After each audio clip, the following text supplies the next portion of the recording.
ये एकदम deep matter है कि साधना है हम्म, तो वह आग्रह मुक्त होगी, और रिचुअल्स हैं तो उसमें दुराग्रह होंगे, आग्रह बहुत ज़्यादा होंगे। दुराग्रह का मतलब क्या होता है? आग्रह की अधिकता। आग्रह बहुत पुष्ट तरीके से प्रस्तुत किया जा रहा है, ऐसा ही करना पड़ेगा, ऐसा ही। फ्लेक्सिबिलिटी नहीं है। फ्लेक्सिबिलिटी नहीं है तो आग्रह क्या हो जाएगा? दुराग्रह हो जाएगा। तो रिचुअल्स में दुराग्रह है। कोई उसको फॉलो नहीं कर रहा है तो वो व्यक्ति गलत है। क्यों गलत है? क्योंकि उसको फॉलो नहीं कर रहा है, मतलब वही पैरामीटर बन जाएगा। ये पैरामीटर बन गया मतलब दुराग्रह हो गया, है ना। आग्रह जो है ज़्यादा हो गया, ये पैरामीटर है, इसको फॉलो करना ही पड़ेगा, दुराग्रह हो गया। और साधना जो है बिल्कुल फ्लेक्सिबल होती है। जो जहाँ सम्यक साधना होती है वो शेड्यूल्ड नहीं हो सकती, है ना।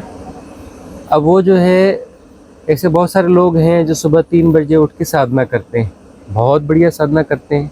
कोई 10 साल से कर रहा है, कोई 20 साल से कर रहा है, कोई 30 साल से करेगा, आगे भी करते रहेंगे, पूरे जीवन भर करते रहेंगे। फिर मर जाएंगे, फिर अगले जन्म में फिर स्कूल का बस्ता मिलेगा, फिर A for apple, B for boy, अगले जन्म में बहुत अच्छी साधना करेंगे, जीवन भर करेंगे, करते करते फिर मर जाएंगे, फिर अपना बहुत अच्छे लोग, बहुत अच्छी साधना, शानदार चलता रहेगा साधना, अगले जन्म दर जन्म साधना करते चले जाएंगे।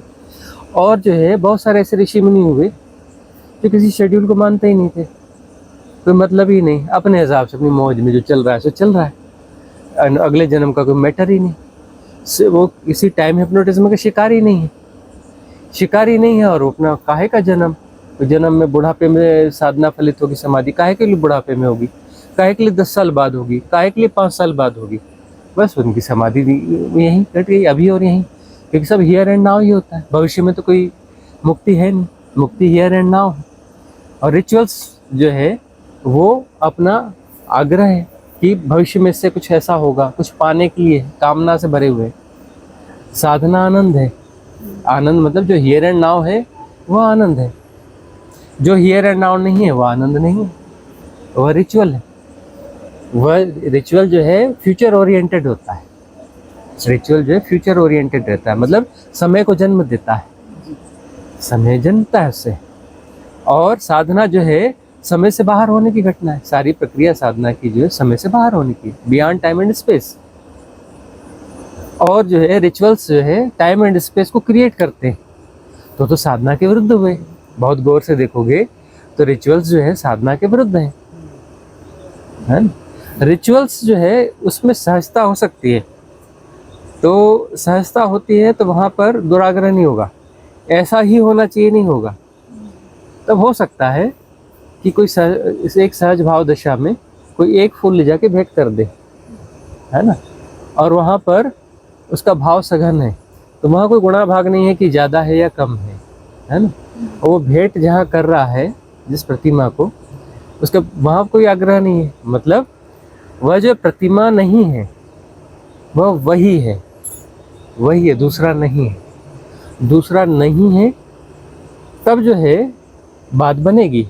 और यदि वो प्रतिमा है, वो फलाने की प्रतिमा है, इस भगवान की प्रतिमा है, ये भगवान ऐसे हैं, ऐसा करते हैं, वैसा करते हैं, तो ये तो अपने मन का खेल हो गया ना, सारा मन का खेल हो गया।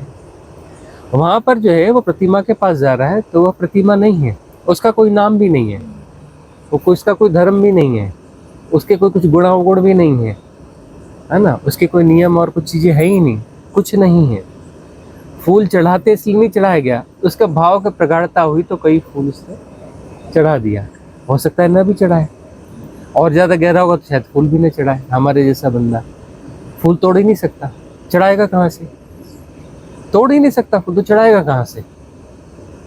फूल तोड़ना हमारी ताकत की बात ही नहीं है, हमारी ताकत ही नहीं है इतनी कि हम फूल तोड़ दें। क्यों तोड़ेंगे फूल? वह जीवंत जो है वही खिला हुआ है, अपने परम रूप में खिला हुआ है, उसको तोड़ दें, तोड़ के दूसरी जगह वो करे, क्यों भाई? हमें तो समझ में नहीं आती, बात नहीं समझ में आती है।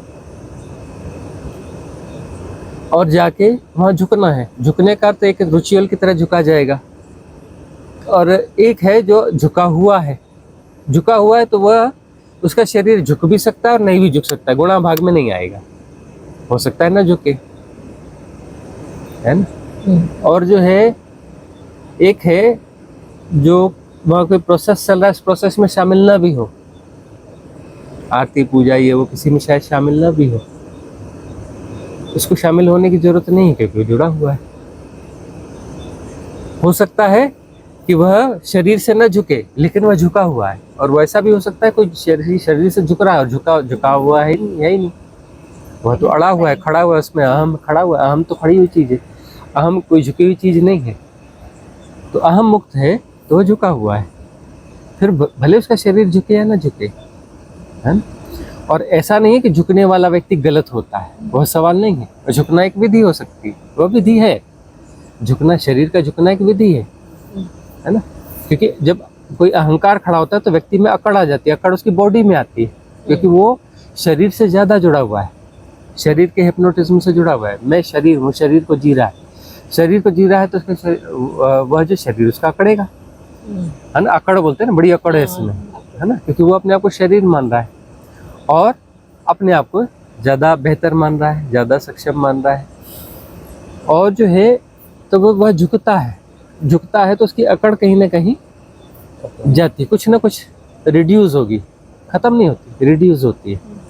जो सम्यक झुकना है, जिसमें पूरी तरह से झुकता है, शरीर और मन पूरी तरह से झुकता है, तब झुकना परिपूर्ण होता है, और उसके वहाँ पर जो है अहम विसर्जित होता है।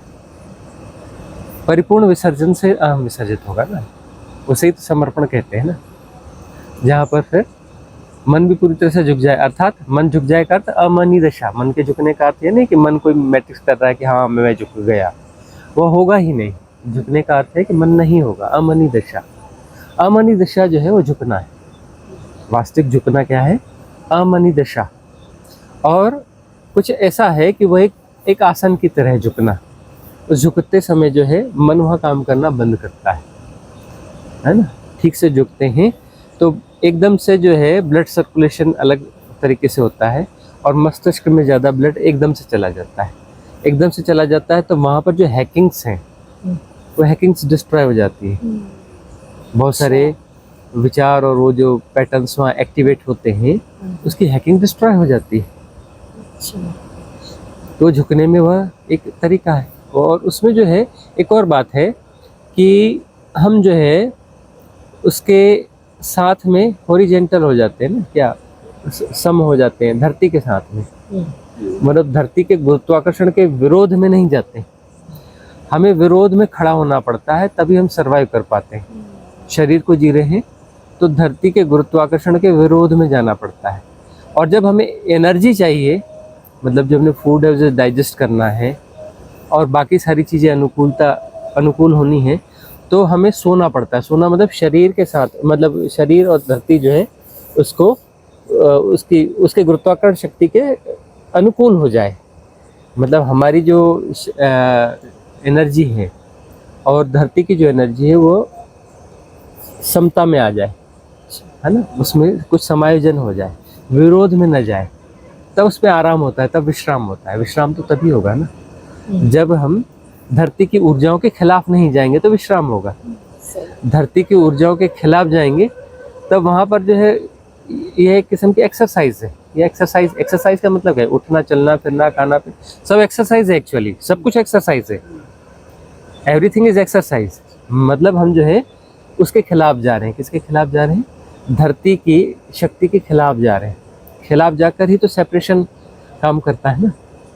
सेपरेशन जो है मतलब मैं शरीर हूँ या भाव कैसे प्रगाढ़ होगा? रात में सोते हो तब तो शरीर में शरीर हूँ का भाव अपने आप शिथिल हो जाता है, प्रगाढ़ता चली जाती है। जब खड़े होते तो मैं शरीर हूँ, मैं यह हूँ, मैं वह हूँ, सब प्रगाढ़ होने लगता है, ज़्यादा प्रगाढ़ होता है।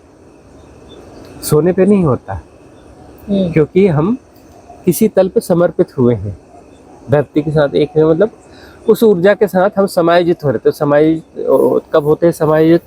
समायोजित तभी हो सकते हैं जब समर्पित होते हैं। तो वहाँ किसी तल पर थोड़ा समर्पण तो घटा है, तो समर्पण घटा है इसलिए वहाँ विश्राम होता है। विश्राम होता है तो शरीर जो है उसको एनर्जी मिलती है। तो जो एनर्जी है, कॉस्मिक एनर्जी, धरती की एनर्जी, बाकी एनर्जीज जो हैं, ये जो मैग्नेटिक एनर्जीज हैं, वह क्या करती हैं? हील करती हैं शरीर को, क्योंकि शरीर भी एक मैग्नेट है। शरीर एक मैग्नेट है। कल्याण कैमरे से देखोगे तो पता चलेगा कि वह एनर्जी की लेयर्स दिखती हैं, और धरती एक मैग्नेट है, धरती एक बड़ा मैग्नेट है।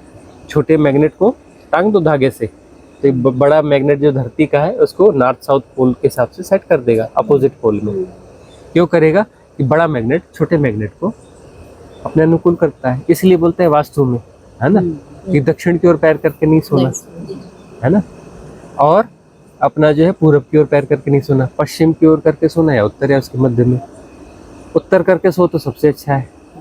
क्यों? क्योंकि नॉर्थ साउथ पोल है ना, तो साउथ में सिर होना चाहिए और नॉर्थ में कबाना की बेड सही नहीं। हाँ, तो अब ये जो है इस तरफ पैर होना चाहिए, साउथ की ओर सिर होना चाहिए, नॉर्थ की ओर पैर होना चाहिए। और मुर्दे का कैसा होना चाहिए? मुर्दे के पैर किधर किए जाते हैं? दक्षिण की ओर। क्यों? क्योंकि उसका मैग्नेट चला गया है, उसका मैग्नेट गया। जो जब वो जीवित है, जब वो सोल के साथ में है, तो सोल का मैग्नेटिक फोर्स उसमें काम कर रहा है, और वो हो गया तो उसके बाद में वो मिट्टी रह गई। तो मिट्टी रह गई तो उसका अपना मैग्नेट नहीं रहा, उसका मैग्नेट खत्म हो गया।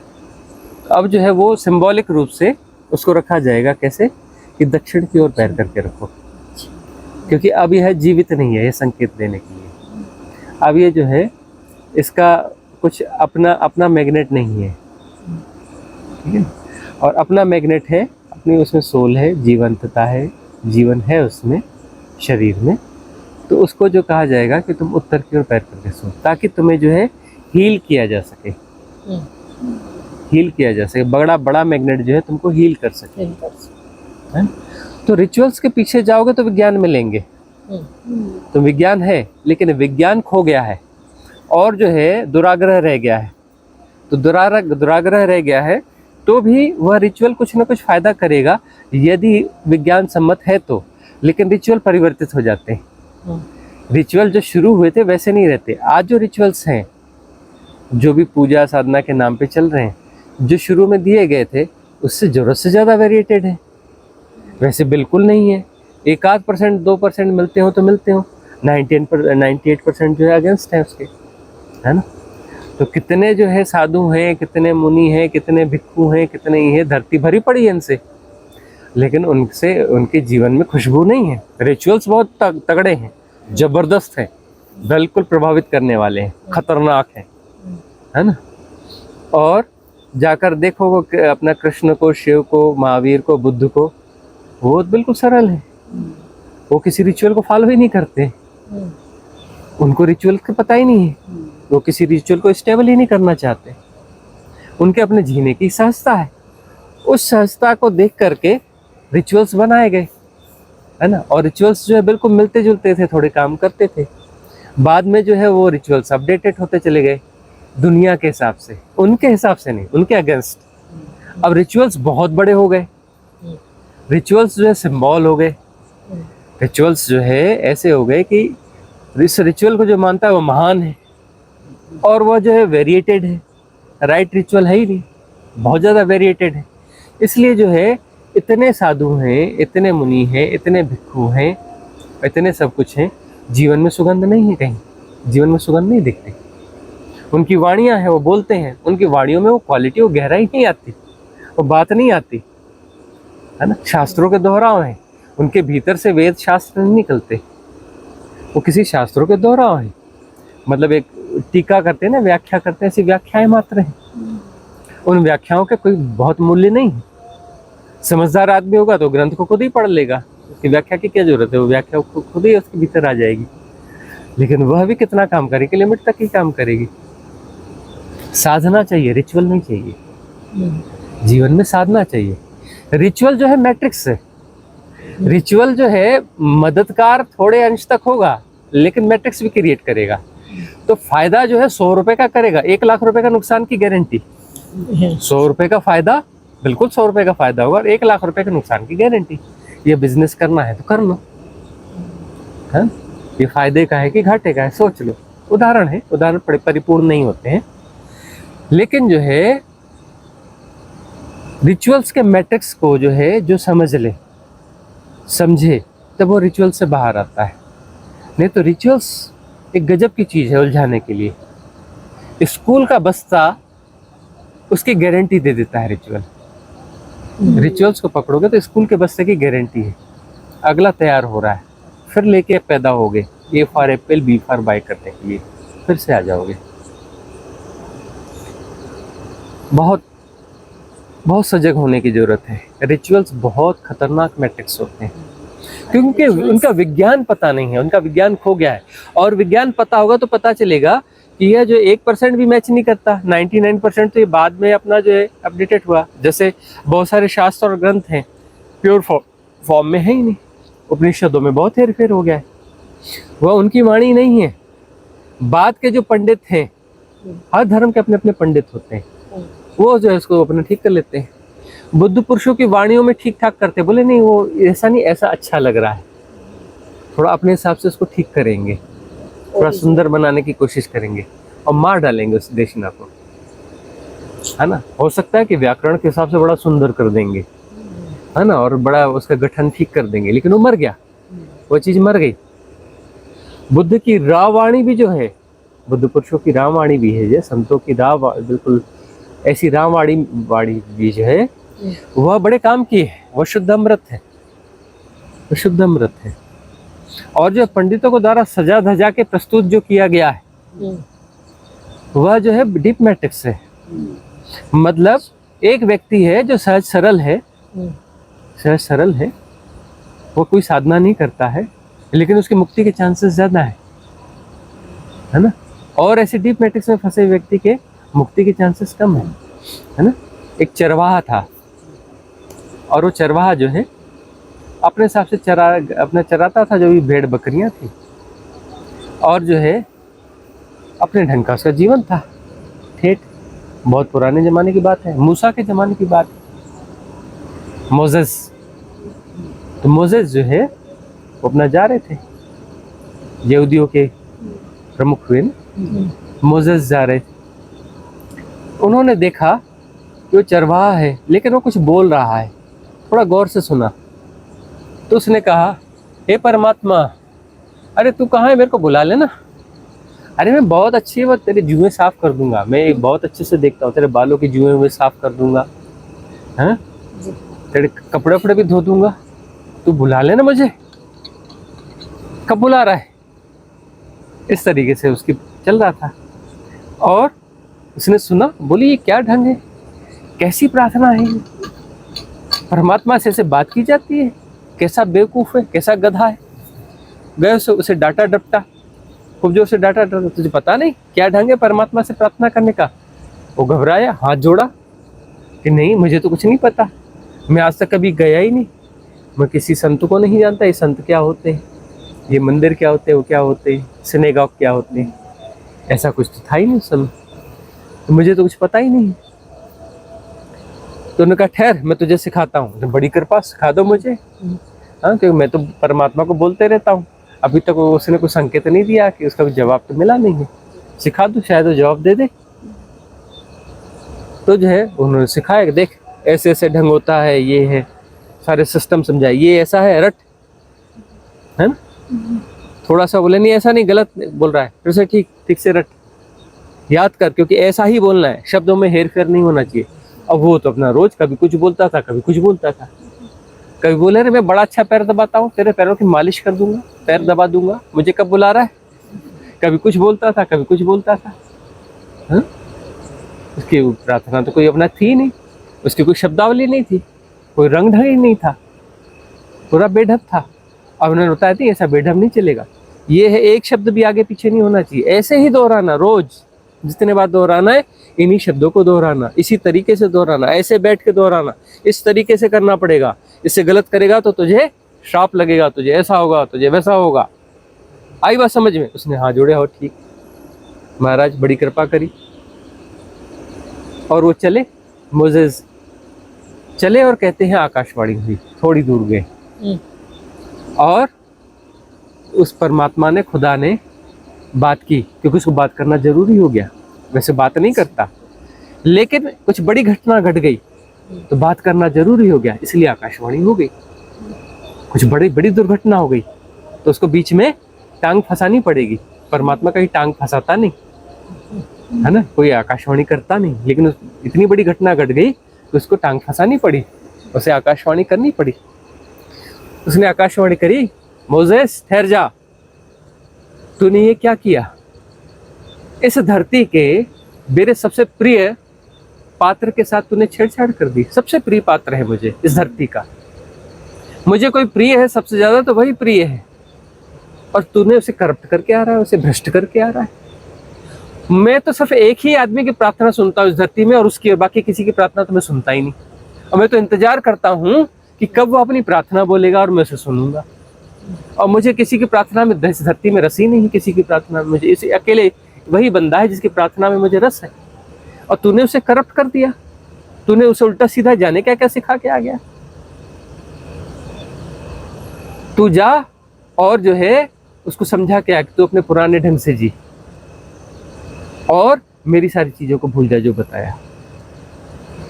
मोजेस घबराए और गए, और जाकर के उसे माफी मांगी, उसके पैरों में पड़े और कहा कि भाई ये तुम जो करते हो बिल्कुल सही है, और मैंने जो सिखाया बिल्कुल भूल जाना, कचरा है ये। और कहते हैं उसके बाद मोजेस में परिवर्तन आया, और शायद उसके बाद ही उनके जीवन में वह सुगंध उठी होगी और वह समाधि फलित हुई होगी। उनके जीवन के रिचुअल्स टूटे होंगे, है ना। रामकृष्ण परमहंस हुए, है ना, कैसे रिचुअल्स में थे। रिचुअल्स में उन्हें कुछ ग्लिम्स भी आते थे, लेकिन वो ग्लिम्स जो है डीप मैटिक्स थे, है ना। आंख बंद करते ही काली प्रकट हो जाती थी, बात करती थी उनसे, है ना। जहाँ पहुंच जाए काली काली बात करती थी। काली की मूर्ति को देखे तो वह बात करती थी, काली की मूर्ति आंख खोल करके देखे तो बात करती थी। ये क्या है? ये डीप मैट्रिक्स है। ये क्या है? डीप मैट्रिक्स है। 5 लोग खड़े रहेंगे तो बाकी 4 लोगों को नहीं दिखेगा, सब उनको दिखेगा कि होंठ हिल रहे हैं और वो बात कर रही है। ये क्या है? डीप मैट्रिक्स है। मन बहुत ताकतवर है। मूर्ति के होंठ हिलवा रहा है जबकि वो हिल नहीं रही है, वहां से कोई आवाज नहीं निकल रही, लेकिन वो जो मन इतना ताकतवर है कि आवाज निकाल देता है, वहां से बातचीत कर लेती है, वह मूर्ति बात करती है। 4 लोगों को नहीं दिखती तो बोलते हैं 4 लोग कौन है? बड़े कमजोर लोग हैं, देखो इनसे काली बात नहीं करती, इनको दिखती भी नहीं, देखो कैसे बात रही, वो हाथ भी ला रही, वो भी कर रही है। इन 4 लोगों को नहीं दिखती, है ना। उनको इसलिए नहीं दिखती कि वो मैट्रिक्स में है, लेकिन डीप मैट्रिक्स में नहीं है। डीप मैट्रिक्स में होते तो उन्हें भी दिखता कि हाथी काली की मूर्ति जो हाथ भी ला रही है, होंठ भी हिल रहे हैं, बात भी कर रही है ना। ये कुछ भी होगा, ये सब मनोकल्पित ही होगा ना, मनोरचित ही होगा ना। जो कुछ भी हो डीप मैट्रिक्स है। अब वो जो है बाद में समझ में आया, लेकिन रामकृष्ण में प्योरिटी थी, बच्चे जैसे थे, सरल थे एकदम, चीजों को तुरंत स्वीकार कर लेते थे। जहां भी अद्वैत की कोई चीज उन्हें हिट करी और उनको फिर समझ में आया कि डीप मैट्रिक्स है, वो बिल्कुल हो गया, अरे ये तो डीप मैट्रिक्स है और ये द्वैत है, ये द्वैत है, और द्वैत का अर्थ मुक्ति नहीं होती। उनको समझ में आ गई बात। पढ़े लिखे नहीं थे लेकिन समझदार थे, है ना। पढ़े लिखे लोग कम समझदार होते हैं ना, वो पढ़े लिखे नहीं थे, समझदार थे। लेकिन कबीर पढ़े लिखे नहीं थे लेकिन समझदार थे, है ना। रैदास पढ़े लिखे नहीं थे लेकिन समझदार थे। तो वो जो है समझदार थे, बात समझ में आ गई, उनके समझ में आ गई, और जो है उन्होंने अस्तित्व से प्रार्थना करना चालू किया। काली से नहीं, अस्तित्व से प्रार्थना करना चालू किया। फिर हे अस्तित्व, अब कृपा करो भाई, ये सब तो हो गया, अब इस प्रपंच से बाहर निकालो। बुढ़ापा आ गया, शरीर छूटने वाला है, अद्वैत से मुक्ति, ये द्वैत से मुक्ति चाहिए। अब जो है द्वैत का प्रपंच नहीं चाहिए, अब द्वैत का प्रपंच नहीं चाहिए, अब से पार निकलना है, बाहर निकालो। प्रार्थना करते करते और अपना कोशिश करने लगे, बात बनने नहीं लगी तो रोने लगे, कलपने लगे। वो रोते थे जैसे बच्चे रोते ना, जमीन में लोट लोट के हाथ पटक पटक के रोने लगे और प्रार्थना करने लगे कि अरे कुछ करो, एक कृपालु कुछ करो। बच्चे कैसे जिद करते हैं, मिट्टी में लोटते हैं, कुछ नहीं देखते कहाँ लोट रहे हैं, वैसे जमीन में लोट के चीखने चिल्लाने लगे, रोने लगे, कलपने लगे। तो ये जो है ये प्रार्थना है। इसको कोई प्रार्थना बोलेगा, लेकिन ये प्रार्थना है। और वो जो करते थे वो रिचुअल था, घंटों घंटों करते थे काली की प्रतिमा के सामने, वह रिचुअल था, ये रिचुअल नहीं था, ये प्रार्थना थी। प्रार्थना थी तो बात बनने लगी, बात बनने लगी, अस्तित्व की ने बात बना दी। कहाँ दक्षिणेश्वर कलकत्ता, कहाँ अमरकंटक, हैं? अमरकंटक में शंभुधारा में साधना कर रहे हैं शिवपुरी बाबा, केरल से चले 25 साल की उम्र से, और वहाँ पे साधना कर रहे हैं। 25 साल उन्होंने वहाँ साधना करी। वहाँ उनको ग्लिम्स आ रहे हैं कि ये अपना कोई है और ये इस प्रकार से कर रहा है, शिवपुरी बाबा। वो जो है अद्वैत की साधना वाले, है ना। तो उन्हें ग्लिम्स आया कि ऐसा ऐसा है। उनको फिर लोकेशंस आने लगी कि इस जगह पर है, इतनी दूर है, यह है, वह है, ऐसा है, वैसा है, यह। उन्होंने उसे अनफोल्ड किया, मामला क्या है, बोले वहाँ हेल्प भेजनी पड़ेगी। उनको वो पूरा सुनाएगा कि क्या बोल रहे हैं, वो क्या क्या शब्द निकल रहे हैं, वो सब उनको सुनाया गया। सुना, उन्होंने कहा कि समाधान तो करना पड़ेगा, आज से तो बोल रहा है मुझे करो। तो उन्होंने कहा कि मेरे जो है गुरु भाई है, अद्वैत के सबसे बड़े आचार्य, उनसे ही निवेदन करना पड़ेगा। उन्होंने निवेदन किया तोतापुरी महाराज से। वो रंग महला करके वहाँ पर एक अभी भी पुराने टेम्पल्स हैं, आर्कोलॉजिकल डिपार्टमेंट अब उसको संरक्षित करता है। तो वो जो है राजा ने बना के दिया हुआ था, और वहाँ पर आश्रम था। उस आश्रम के महंत थे तोतापुरी महाराज। तो उन्होंने उनसे निवेदन किया कि ऐसी ऐसी बात है और ये आपको ही करना पड़ेगा, ये संकेत आ गया है। उन्होंने कहा ठीक है। और उनके जीवन में भी कुछ होना था कि अब उन्हें यायावरी करनी थी। उन्होंने कहा ढूंढा डांडा किसी को, दी अपनी वो गद्दी, राम राम करी कि भाई ये कहाँ की फसवल है, मुझे से मुक्त होना ही था। और यायावरी भी निकल गए। वो निकले तो फिर उनका नियम क्या हो गया कि किसी भी जगह पर 3 दिन से ज़्यादा नहीं रुकेंगे। मतलब वहाँ पर जो है किसी मोनोटोनसनेस को बनने नहीं देंगे। 3 दिन से ज़्यादा जो है मन जो है वो रिचुअल्स करने। मोनोटोनसनेस लाइफ जी रहे मतलब वो रिचुअल है ना। रिचुअल क्या है? उसी ढंग से उठते हो, उसी ढंग से दिनचर्या करते हो, उसी ढंग से सब बातें करते हो। रिचुअलिस्टिक हो, बहुत ज़्यादा रिचुअल में फंसे हुए हो। बात करने का ढंग भी तुम्हारा वही है, वैसी ढंग से बात करते हो। तुम्हारे उठने का ढंग वही है, तुम्हारे सोने का ढंग वही है, तुम्हारे खाने का ढंग वही है, तुम्हारी दिनचर्या ही वैसी है। तुम भयंकर रिचुअलिस्टिक हो, बहुत ज़्यादा रिचुअल में फंसे हुए हो। तो फिर उनका क्या था कि नहीं, अब ये और नई जगह जाएंगे, वहाँ सेट हो ही नहीं सकते। सेट होने में 3 दिन लगते हैं, 3 दिन में जगह बदल देनी है।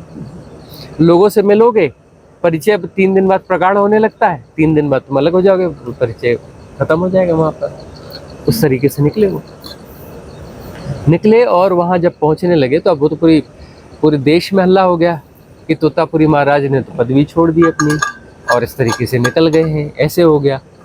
और वो खबर जो है वहाँ तक भी पहुँच गई।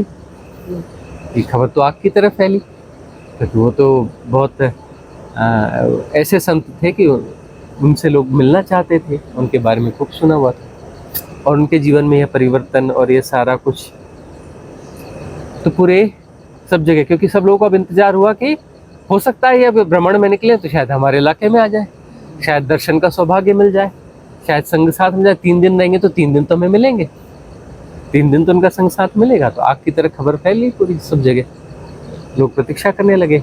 रामकृष्ण परमहंस के पास भी खबर पहुंची, तब तक जो है कि उस दिशा में बढ़ ही रहे थे, काफ़ी दूर तक आ गए थे। और वो प्रतीक्षा करने लगे। और जो है वो जो उनके पता चला कि इस मार्ग से आने वाले हैं, तो उस मार्ग पर वो किलोमीटर आगे जा कर के बैठ गए कि यहाँ से अभी आते होंगे, अब आते होंगे, अब आते होंगे। और जो है तोतापुरी महाराज दिख गए उन्हें आते हुए, जाकर चरणों में लौट गए। हे गुरुदेव, हे महाराज, हे भगवान, अपनी शरण में ले लो मुझे, आपकी प्रतीक्षा करता हूँ, अपनी शरण में ले लो। और वो देखा, उन्होंने पहचान गए, हाँ तू रामकृष्ण? हाँ मैं रामकृष्ण, अपनी शरण में ले लो। अब मुझे जो है ये साधना करवानी है, मुझे जो है मुक्ति दो, द्वैत से मुक्ति दो। मन जो है बहुत बलवान है, आंख बंद करते ही काली खड़ी कर देता है, काली से बातचीत चालू हो जाती है। साधना के नाम पे मैंने इतना खतरनाक द्वैत क्रिएट किया हुआ है, और मैंने कोशिश कर ली, मेरे बस का नहीं है द्वैत को मिटाना। मेरे बस का नहीं है, कृपा करो। अब चरण पकड़ लिए, बोले हाँ हाँ चिंता मत कर, मैं तुझे साधना करवा दूंगा, लेकिन सुन, मैं जो है 3 दिन ठहरता हूँ, है ना, तो इस 3 दिन में तुझे अपनी साधना कर लेनी। तब जो है उन्होंने साधना शुरू करवाई, वहाँ रहे और उसको रिमाइंड कराते चले गए कि देख अब समय हुआ, अब समय हुआ, अब समय हुआ, तू मुक्त हो जा। लेकिन वो काली इतनी प्रगाढ़ कर ली थी कि वो खड़ी हो ही जाती थी। तब उन्होंने कहा कि एक काम कर, तू काट क्यों नहीं देता, तलवार से काट दे, काली को तलवार से काट दे। उन्होंने कहा तलवार कहाँ से लाऊंगा, अरे तू चिंता करता है तलवार की, तू काली पैदा कर सकता है तो तलवार क्यों नहीं पैदा कर सकता। तो उन्होंने कोशिश करी, तुरंत अपना तलवार पैदा हो गई। बोले काट ना पाए, बराबर थोड़ी थोड़ी देर में साधना करवाते जाएं, काट और वो काट ना पाए, काट और काट ना पाए। तो अंतिम दिन जो है ऐसा कुछ हुआ कि उनको कहीं से कांच मिला और उनको आइडिया आया कि ऐसा कुछ किया जा सकता है। और अपना वो जो है रामकृष्ण परमहंस घबरा रहे थे कि आपके जाने का समय आया, और नहीं मैं, आप तो जा नहीं सकते। बोले नहीं, मैं तो जाना ही जाना है, तेरा भाग्य, तू जान, मैं तो तुझे कर साधना की विधियां दे रहा हूँ, साधना करवा रहा हूँ। तब जो है उन्होंने, उनको जो कांच मिला तो उनको ये आइडिया आया कि संकल्प कमजोर है ना, तो संकल्प को प्रगाढ़ करवाना है इसके, और जो है आज्ञा चक्र जो संकल्प का केंद्र है वहां पर मुझे कुछ करना पड़ेगा। उन्होंने कहा कि तू बैठ जा आसन में, मैं तेरे यहाँ पर कांच से काट दूंगा और जोर से चिल्लाऊंगा काट, और वह एक क्षण होगा तेरे पास में, उस क्षण में आर्या पार, या तो तू पार हो जाएगा या तू सड़ता रहा, मुझे क्या लेना देना, मैं तो चलता बना। सड़ तो अपने द्वैत के साथ में रहे, तो अपनी काली के साथ गपशप मारते रहे। अब वह घबराए, बोले अब तो दांव लगाना ही पड़ेगा, है ना, ऐसी स्थिति पैदा कर दी उन्होंने कि दांव लगाना ही पड़ेगा। बैठाला आसन में, अपनी उस प्रक्रिया में ले गए और वहां पर उन्होंने कांच से उसे काटा उनके यहाँ पर, और जोर से चिल्लाया काट, एकदम जोर से, कान गूंज जाए, पूरी उनका तन मन सब हिल जाए। और उस क्षण में उन्होंने तलवार से काटा, तलवार भी गायब, काली भी गायब, और काटने वाला भी गायब, सब गायब। और बहुत शानदार समाधि घटी। 6 दिन तक वो समाधि उनकी रही। तो जो है रिचुअल्स जो है डीप मैट्रिक्स है, ये समझना पड़ेगा। रिचुअल्स सिर्फ जो है प्रक्रिया करते हो, रिचुअल्स नहीं है। देखो तुम्हारे बात करने का ढंग जो है बिल्कुल वो रोबोटिक है, मतलब तुम रिचुअल में फंसे हुए हो। तुम्हारा ढंग बिल्कुल फिक्स है बात करने का, चलने फिरने का तुम्हारा ढंग फिक्स है, तुम बहुत रोबोटिक हो। बहुत से लोग एक ढंग से चलते हैं। कई लोग हमें कहते हैं ये आप क्या कभी बच्चों की तरफ फुदकने लगते हो, ये क्या आप दौड़ लगाते हो, घोड़दौड़ लगाते हो, ये फलाने ऐसे करते हो, कभी विचित्र हरकतें करते हो। तो ये करते नहीं है, होती हैं, जो होती है। हम कोई वो ज़ॉम्बीज़ थोड़ी ना है, कोई रोबोटिक पर वो थोड़ी ना है। बिल्कुल एक ही ढंग से चलेंगे जी, एक ही ढंग से खाएंगे जी, एक ही टाइम पे खाएंगे जी, इस ढंग से उठेंगे जी, ये वाला हमारा ढंग ही नहीं है। कब उठते हैं, जब नींद पूरी होती है। कब सोते हो, जब सोने का होता है तब सोते हैं। घड़ी क्या बोल रही है, हमें क्या लेना देना, हम घड़ी समय के बंधे हुए हैं, समय के गुलाम है क्या। क्या करते हो, कैसे करते हो, भाई जैसा होता है वैसा करते हैं। शेड्यूल के आगे पीछे, शेड्यूल हम टाइम देते हैं, टाइम से आगे काम कर लेते हैं, टाइम से पीछे कर लेते हैं, है ना, किसी से बंधे तो है नहीं। हमारी बात पर भरोसा मत करना कि 11 बजे सेशन तो हम 11 बजे आ जाएंगे, बोलते हैं 11 बजे, हो सकता है 11:30 बजे आए, हो सकता है और बाद में आए, है ना। हम पे भरोसा करने के लायक है ही नहीं, हमारी जबान का कोई भरोसा ही नहीं, क्योंकि हम किसी रिचुअल से बंधे हुए नहीं हैं। और रिचुअल जो है देखना, तुम्हारे जीवन में कितने रिचुअल्स है, यही तो पैटर्न है। सारे पैटर्न क्या है, रिचुअल ही तो है। गौर से देखो, जिन चीजों को तुम एज इट इज दोहराते हो उसे पैटर्न कहते हैं, उसे रिचुअल कहते हैं। पैटर्न मीन्स क्या, व्हाट इज द पैटर्न? जिस चीज को तुम एज इट इज दोहराते हो वह पैटर्न है, वह संस्कार है। संस्कार एक प्रोग्राम है, पैटर्न एक प्रोग्राम है। वो प्रोग्राम बिल्कुल उस घटना को दोहराने की कोशिश है, किसी चीज को, किसी ढंग को दोहराने की कोशिश, और वो हैक करके इस शरीर का उपयोग करती है। इस शरीर को एज ए टूल यूज किया जाता है वो पैटर्न जो है, और तुम्हें वैसा का वैसा नचाता है। तुम कठपुतली हो जाते हो, तुम कठपुतली हो। रिचुअल तुम्हें नचाता है, पैटर्न तुम्हें नचाता है। गौर से देखो, तुम कठपुतली हो, तुम वही करोगे। प्रिडिक्ट किया जा सकता है तुम्हारे बारे में कि तुम कैसे करते हो, कोई भी रिचुअल तुम कैसे करते हो, कोई आरती तुम कैसे करते हो, या तुम कैसे करते हो।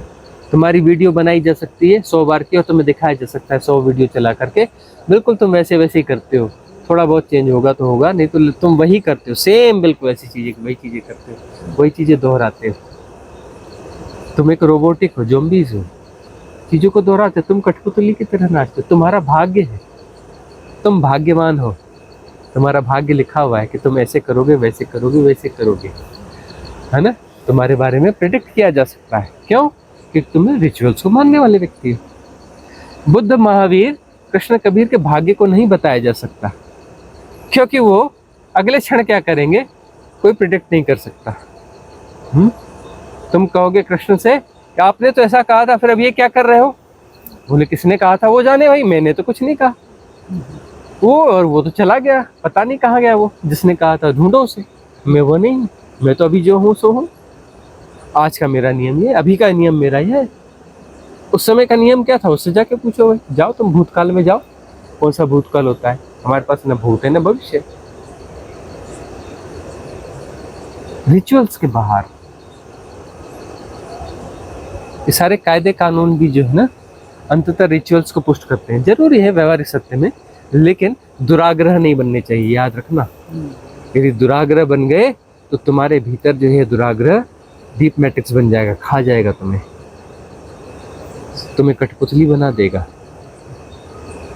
तुम्हारे भीतर साधक का जन्म नहीं होने वाला, सच्चे साधक का। ऐसे तो साधना बहुत लोग करते हैं, बहुत अच्छी साधना करते हैं, पूरे जीवन भर साधना करते हैं, 10 साल से, 20 साल से, 25 साल से, आगे भी करते रहेंगे, अगले जन्म भी करेंगे, उसके बाद वाले जन्म करेंगे, जन्मों जन्म साधना करते रहेंगे, बहुत अच्छी साधना करते रहेंगे। ऐसी साधना करनी है तो कोई बात नहीं। साधना वह है जो सारे पैटर्न्स को डिस्ट्रॉय करे, वह साधना है। साधना के नाम पर रिचुअल्स होते हैं। अरे वो रिचुअल्स तो साधना को तोड़ने की चीज है।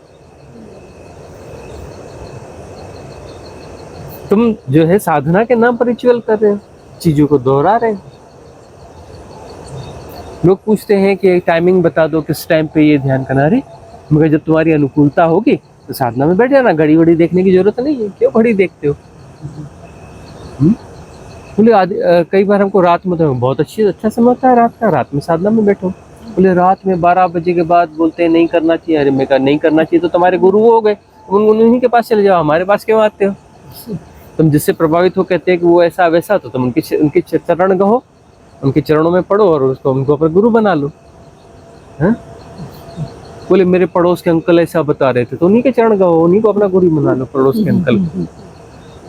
हमारे पास काहे आते हो? क्यों इतना भटकते हो? बोले कहीं का कुछ ले लिया, उधर का कुछ ले लिया, फिर गुरु जी ऐसा। तो भाई गुरु जी उन्हीं को बनाओ ना, हमारे पास काहे आते हो? समय से इतने हिप्नोटाइज्ड हो, रिचुअल से इतने हिप्नोटाइज्ड हो, कठपुतली बने हुए हो।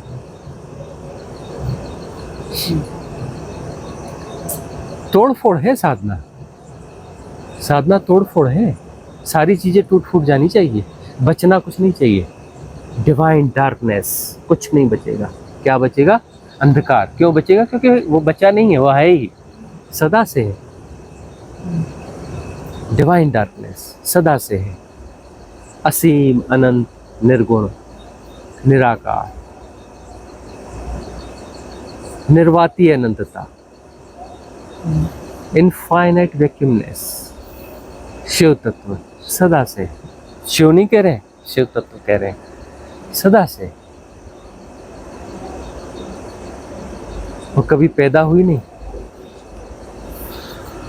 बियॉन्ड टाइम, वो समय नहीं है, बियॉन्ड स्पेस, वो स्पेस नहीं है।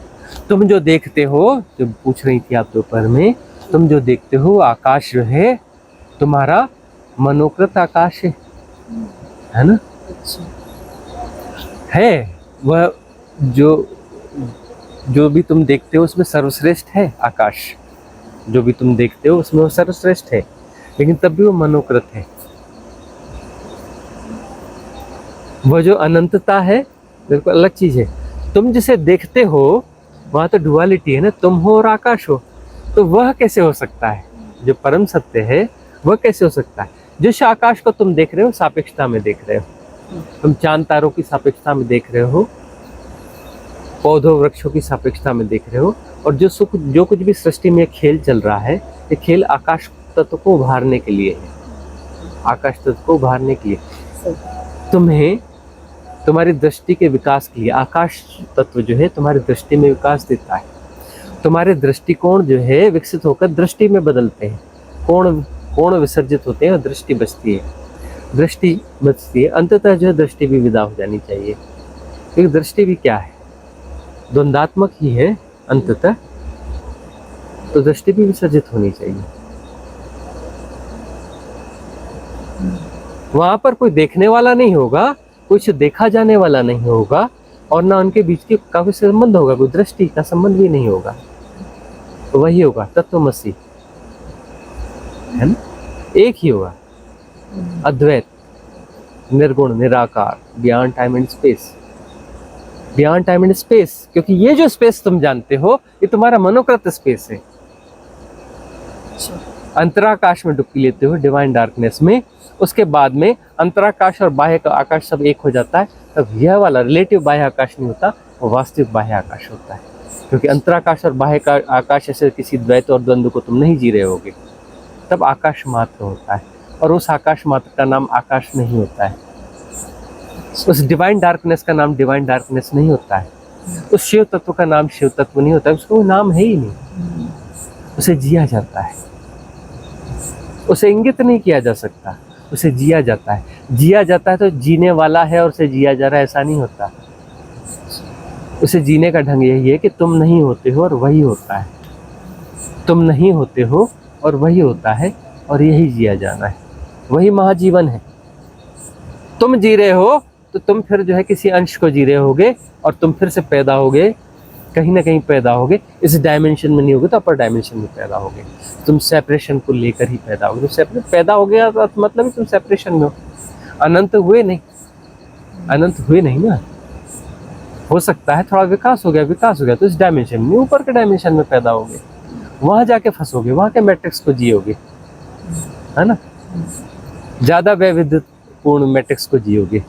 आपका कुछ प्रश्न आ रहा था कि अदर डायमेंशंस के बारे में ना, क्या प्रश्न था? आकाश हाँ बोलिए, आप गैप दे रही हैं। ये आकाश तत्व जो अपने पृथ्वी पर है, ये अदर डायमेंशन में भी है, और यहाँ नहीं, देखो ये आकाश तत्व जो तुम यहाँ महसूस कर रहे हो जी, वहां पर जो आकाश तत्व महसूस किया जा रहा है, दोनों में फर्क होगा। ये तुम्हारा मनोकल्पित है और ये उनका मनोकल्पित होगा। अच्छा, है ना? आकाश तत्व जो है यहाँ तुम अपनी रिलेटिविटी में देख रहे हो, ये 3D के रिलेटिविटी में देख रहे हो, है ना? त्रिआयामी जगत के हिसाब से तुम इस आकाश को जो है कृत कर रहे हो, पैदा कर रहे हो, है ना? और वो जो है 5D 60 70 10D 20D उस जिस लोक के देवता होंगे, उस लोक के देवता अपने उस उतने डायमेंशंस के साथ में वहां के आकाश को मनोकृत कर रहे होंगे, है ना? वो उसको पैदा कर रहे हैं। ये तुम्हारी पैदाइश है। सापेक्षता में जो जाना जा रहा है वो तुम पैदा करते हो, वह है नहीं, वह तुम पैदा करते हो, तुम क्रिएट करते हो। तुम जो पेड़ देखते हो तुम्हारा क्रिएटेड पेड़ है, तुम कहोगे नहीं मैंने कैसे क्रिएट किया, नहीं तुमने क्रिएट किया है और तुम्हारे भीतर है पेड़, बाहर तो है ही नहीं। और बाहर जो है तुम उसे जानते नहीं, तुम उसे नहीं जानते, तुम्हें लगता है ये पेड़ से मैं जानता हूँ। अरे तुम अपने मन में पेड़ पैदा कर रहे हो, अपने पेड़ मन में तुम पहाड़ पैदा करते हो, अपने पेड़ मन में तुम जो है नदी पैदा करते हो, तुम उसे जानते हो। 10 लोग बैठे हैं और 10 लोग नदी को देखेंगे और उनसे कहा जाए कि इस पर जो है अपनी टिप्पणी दो, अपना स्टेटमेंट दो, 10 लोग अपना स्टेटमेंट लिख देंगे, तो वह जो है सब अलग अलग लिखेंगे, है ना। क्यों अलग अलग लिखेंगे? क्योंकि सब अपनी अपनी नदी पैदा करते हैं, तुम अपने भीतर नदी पैदा करते हो। बाहर की नदी जो है, बाहर की नदी को तुम नहीं जानते, बाहर की नदी से तुम कभी मिले नहीं हो, है ना। तुम अपने भीतर की नदी से मिलोगे, क्योंकि तुमने जो है देखते ही उसमें बहुत कुछ मिला लिया, है ना। अपनी सारी जो है तुम्हारी जो भी अनुभूतियां हैं, जो भी तुम्हारे अनुभव हैं, तुम्हारी बुद्धि है, तुम्हारा चित्त है, तुम्हारा अहंकार है, जो कुछ है तुमने सब मिला दिया। और उस खिचड़ी से जो तुमने बनाया वो तुम्हारी नदी है। दूसरे की नदी वो अलग नदी है, तीसरे की नदी अलग नदी है। जितने लोग हैं सबकी नदी अलग अलग है। तुम कहते हो नहीं जी ये वही नर्मदा है, वही नर्मदा है, वही चोरल नदी है। नहीं नहीं, ऐसा नहीं है ना। यह जो नदी है, जितने लोग देख रहे हैं सबकी अपनी अपनी नदी है, और तुम अपने भीतर पैदा करते हो नदी। बाहर की नदी से तुम्हारा परिचय नहीं है। तुम कहते हो नहीं जी हम उस नदी में नहाते हैं। अरे सब लोग अपनी अपनी नदी में नहाते हैं, एक सी नदी में नहीं नहाते सब। अच्छा। बात समझ में आए तो ठीक, ना आए तो ठीक, कभी ना कभी समझ में आएगी, ठीक है ना। सब अपनी अपनी नदी में नहाते हैं। वो कहते नहीं जी हम सब एक नदी में उतरे थे और नहाए थे। नहीं, एक नदी में कोई नहीं उतरे थे, सब अलग अलग नदी में उतरे थे, ठीक है ना। सब मनोकृत है। तो तुम्हारा जो आकाश तत्व है, आकाश तत्व 4 लोग बैठे हैं तो हम कहते हैं हम चारों भाई जो है वो 3D वाले हैं, त्रिआयामी जगत वाले हैं हम। तो ये जान रहे हैं तो हम एक ही आकाश को जान रहे हैं? नहीं नहीं, चारों जो है अपना अपना आकाश पैदा कर रहे हो और उसे जान रहे हो। उसके गुण धर्म अलग अलग हैं। तुम्हारे सबके गुण धर्म जो है आकाश के अलग अलग हैं, क्योंकि सारे गुणधर्म तुम डालते हो, सारे गुणधर्म तुम जाते हो। तो गुणधर्म जो तुम पैदा करते हो तुम उसे जीते हो, ठीक है ना। तुम्हारे सेपरेशन से गुणधर्म पैदा होते हैं।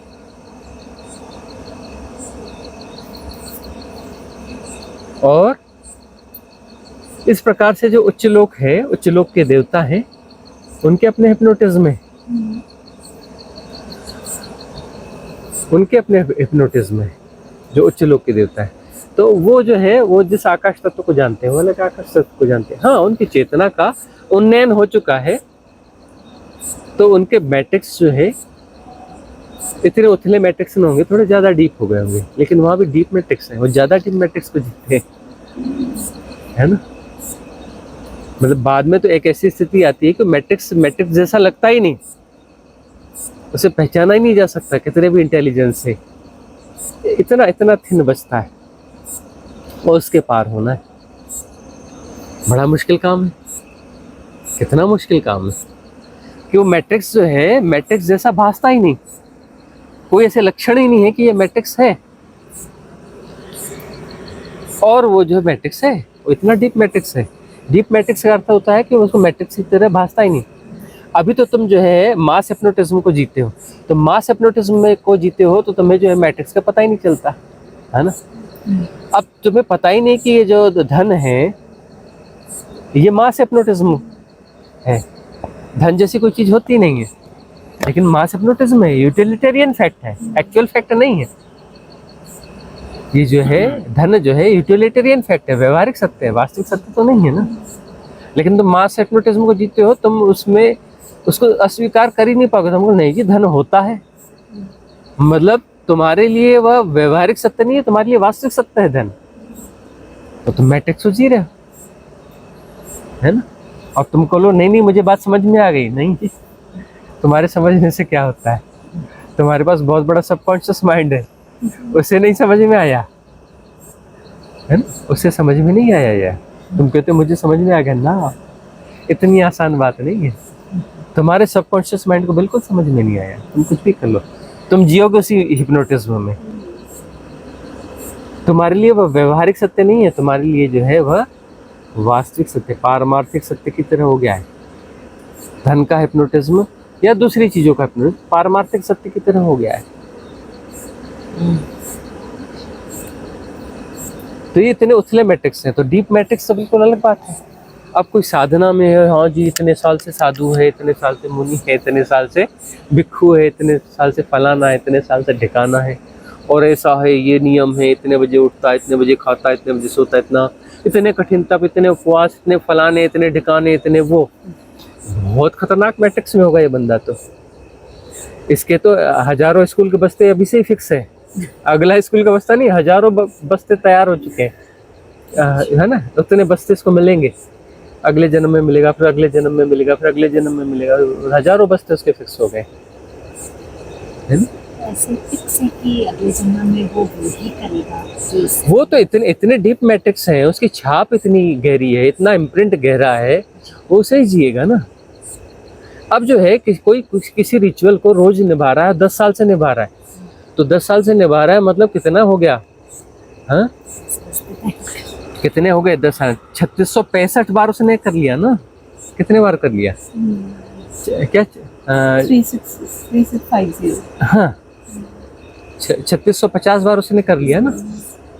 तो 3650 चक्कर उसने लगा लिया ना।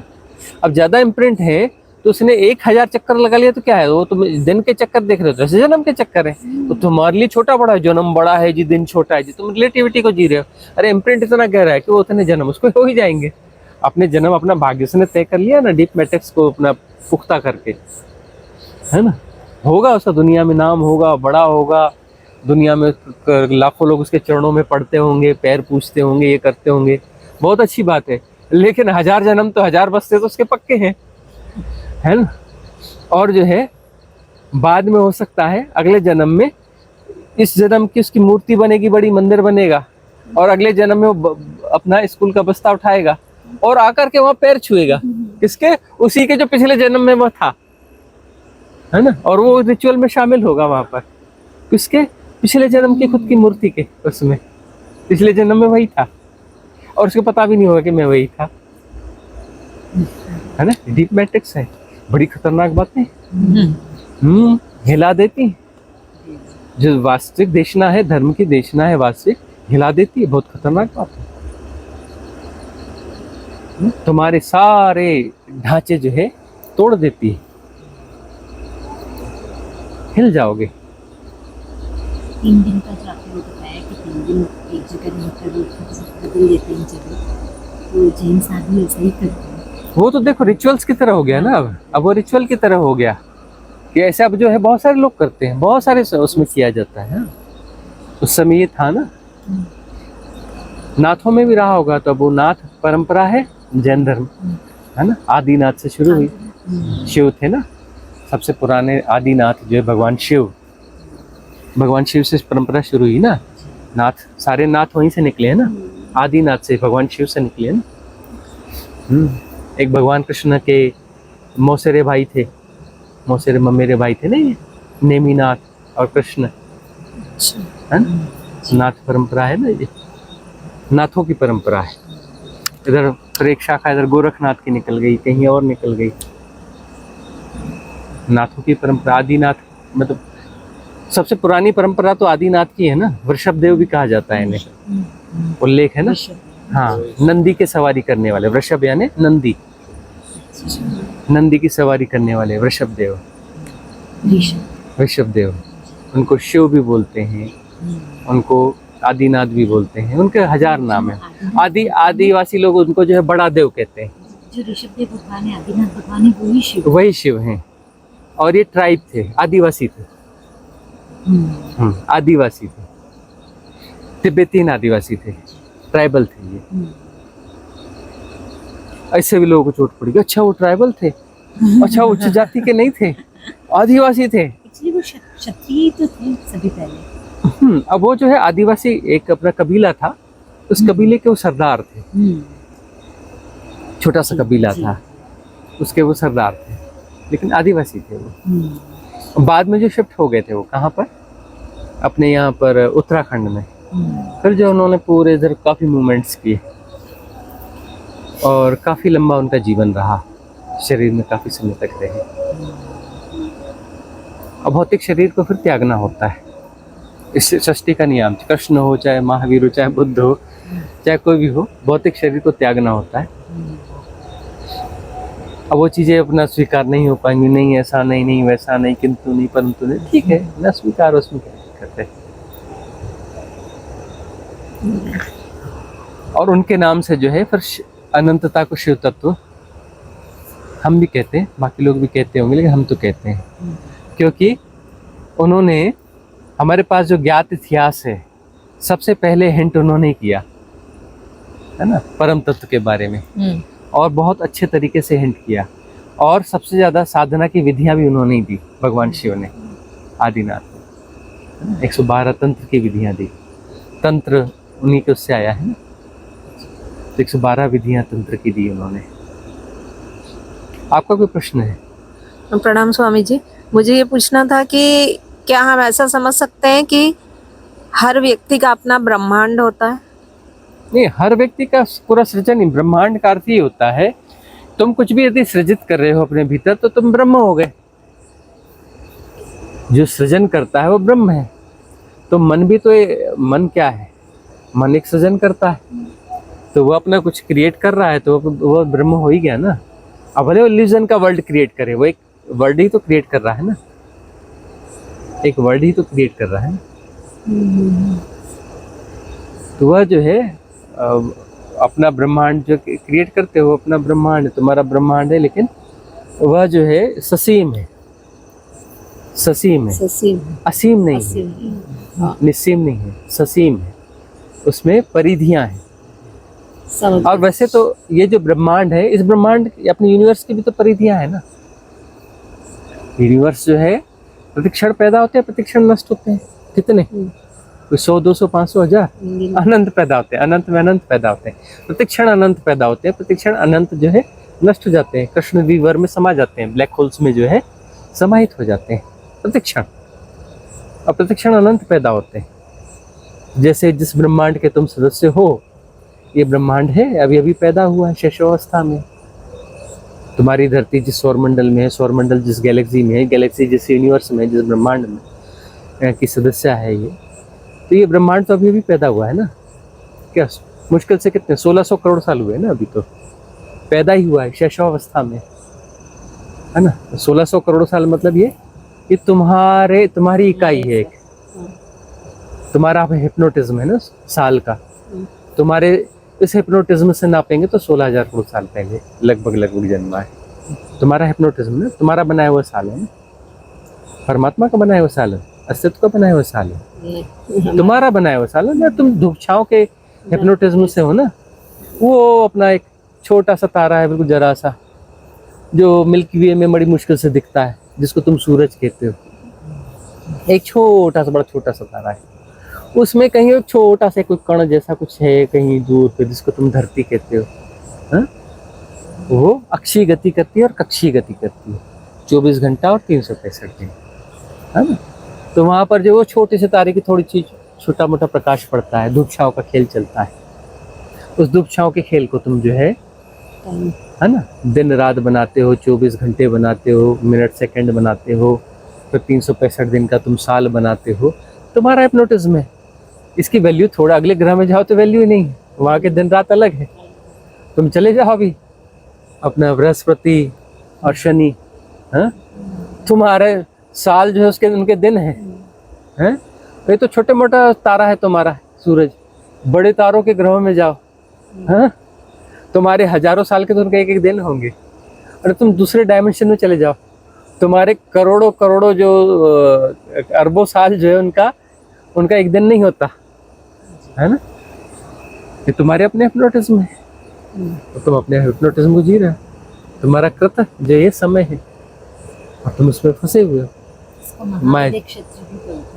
अब कुछ भी बोलते हो, सीधी सादी भाषा में बोलो कि तुम्हारा हिप्नोटिज्म है, ये तुम्हारी स्वकृत माया है ना।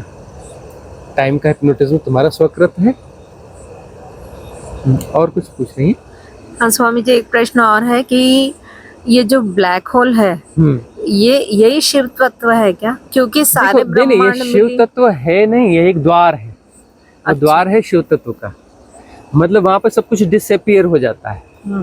जहाँ सब कुछ डिसअपियर हो जाता है, तो डिसअपियर हो जाने का मतलब शिव में प्रवेश होगा, तो वो द्वार हो गया, अच्छा।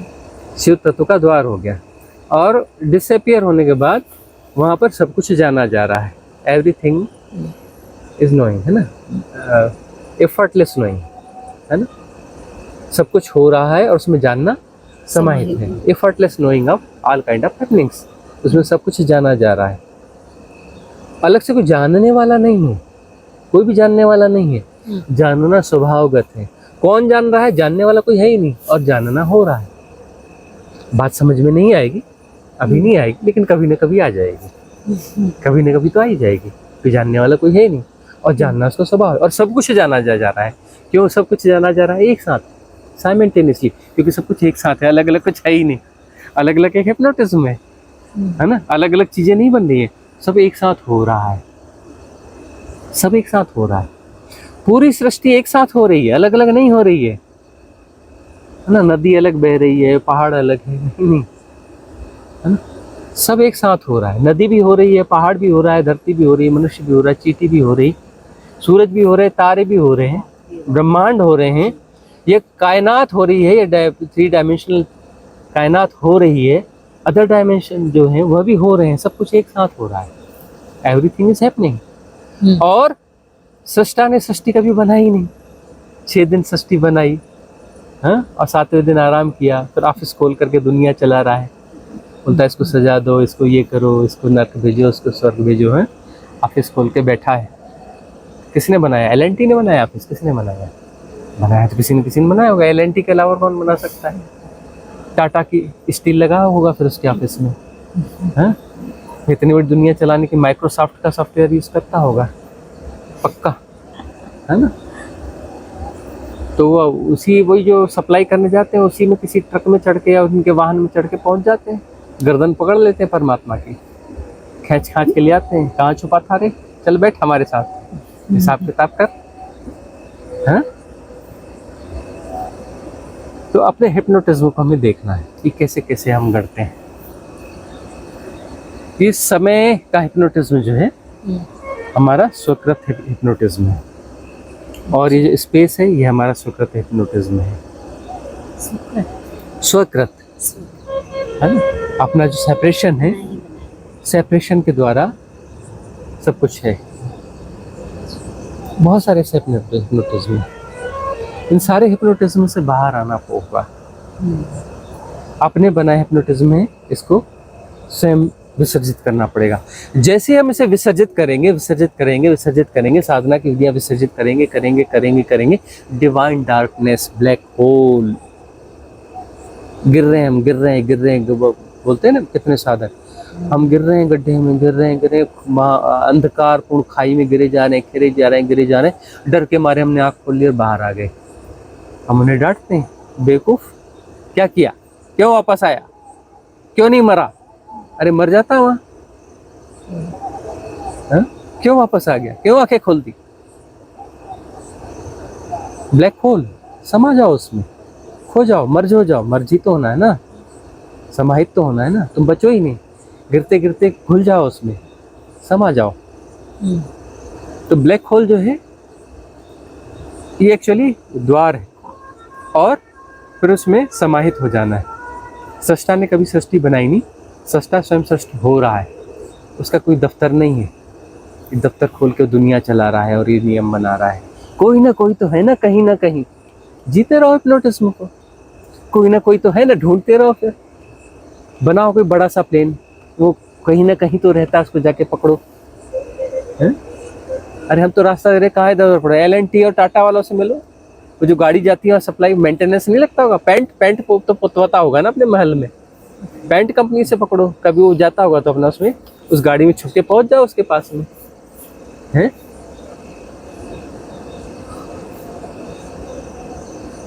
मर्ज हो जाना है, डिवाइन डार्कनेस। तब वहां पर जो है सारे रहस्य जो है जिए जाते हैं। वहाँ की डीप मिस्ट्रीज जो है, कभी हमने हिंट किया है, कभी और खोलेंगे। वहाँ की फिर और डीप मिस्ट्रीज है, कभी और खोलेंगे फिर। अच्छा। कुछ और प्रश्न है? स्टॉप करें या?